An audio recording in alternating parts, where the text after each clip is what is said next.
নমস্কার শ্রোতা বন্ধুরা, আমি আবার বলতে এসেছি আমার গল্প তুমি আছো। জয় বাবা বাগেশ্বর, বাগেশ্বর বালাজি গুরু কৃপা হিকে বললাম। ভগবান সম্বন্ধ করলে তার মান দেন।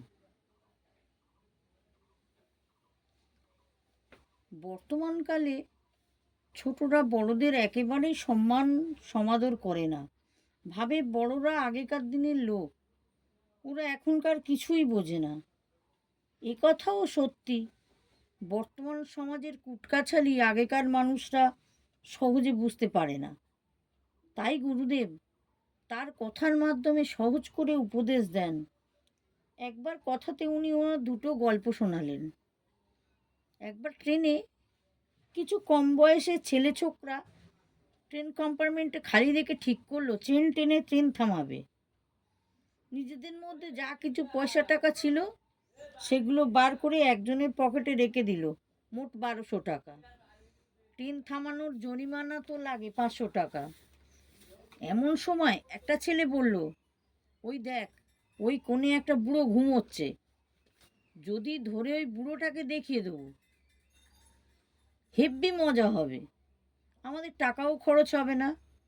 ভদ্রলোক, বয়স্ক ভদ্রলোকটি সব শুনছিল। তিনি বললেন, বাবা, আমার সঙ্গে তোমাদের কি শত্রুতা?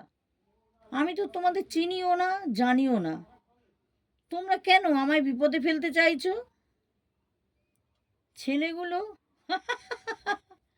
করে হেসে ট্রেনের চেন টেনে দিল। ট্রেন দাঁড়িয়ে পড়ল। ট্রেন কর্মীরা এসে জানতে চাইলো কেন ট্রেন দাঁড় করানো হলো। ছেলেগুলো তখন আলাদা আলাদাভাবে বলল, এই দাদু ট্রেন দাঁড় করিয়েছে। বৃদ্ধ লোকটিকে প্রশ্ন করা হলো, কেন চেন টেনেছেন? সঙ্গে সঙ্গে বৃদ্ধ বয়স্ক লোকটি বললেন, চেন টানবো না তো কি করব? এই ছেলেগুলো আমার সমস্ত টাকা পয়সা কেড়ে নিয়ে ওই ছেলেটির পকেটে ঢুকিয়ে দিয়েছে, মোট 1200 টাকা। তাই বাধ্য হয়ে চেন টেনেছে হুজুর। সত্যি সত্যি বুড়োটা যে ছেলেটার কথা বলেছে তার পকেট থেকে টাকা পাওয়া গেল। টাকাটা বুড়োটাকে দিয়ে দিল। ছেলেগুলো তো একেবারে হতভম্ব। কি সাংঘাতিক বুড়ো রে! আমরা ওনার 500 টাকা খসানোর কথা ভাবলাম, আর আমাদের বুড়োটা। টিটি টিটিগু ছেলেগুলোকে জেলে দেওয়ার জন্য ট্রেন থেকে নামিয়ে নিয়ে যাওয়ার সময় ছেলেগুলো বুড়োর দিকে তাকালো। বৃদ্ধ লোকটি তখন নিজের দাড়িতে হাত বোলাতে বোলাতে বলল, বয়সে আমার দাড়ি পেকেছে। আর একটা গল্প বললেন।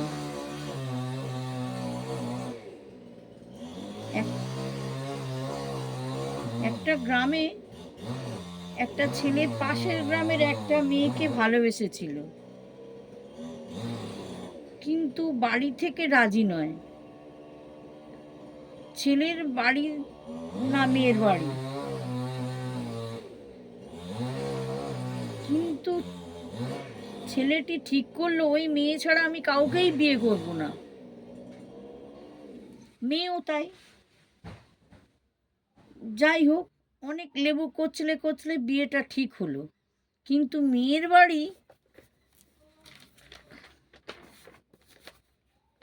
থেকে একটা শর্ত রাখলো, বরযাত্রী কোনো বয়স্ক লোক আনা যাবে না।